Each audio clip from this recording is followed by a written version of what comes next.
Түүний хэлхийг хүсэж байгаа зүйл бол маргаан нь авахыг хүссэн хараахан аваагүй байгаа зүйлүүдээсээ болж байгаа юм. Тиймээс тэд атаархаж шуунсаар өөрт нь байгаа хүсэл нь биелдэггүй байна. Та нар шундаг бөгөөд та нарт байхгүй болохоор нь хүн алдаг.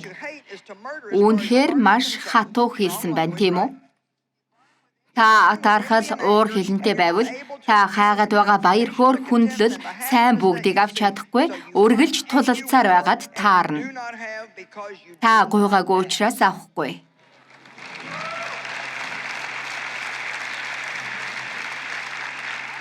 Миний амьдралд тохиолдож байгаа олон зүйлүүдийг болон Дэвиг хүүхдүүдээ өөрийн үйлчлэлээ өөрчлөхөөр чармааж байхдаа миний зүрх сэтгэл хэрхэн тайван байсан талаар яаж хэлэхээ ч мэдэхгүй байна. Үргэлжил сэтгэлээр унах зүйл тохиолдож, тэгээд сэтгэлээр унахаараа эргэн тойрныхоо хүмүүсээс буруу хайгаад л эхэлдэг. Хэрвээ та гэртээ амар тайван баймаар байгаа бол эхлээд өөрийгөө амар тайван байлгах хэрэгтэй. Та нар мэднэ үстэй?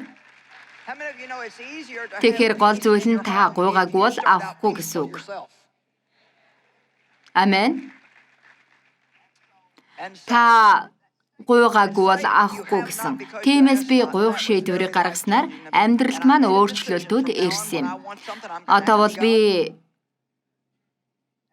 би ямар нэг зүйл хүсч байвал эхлээд бурхнаас гуйдаг. Тэгээд хэрвээ тэр хүсч байвал би хүссний авдаг.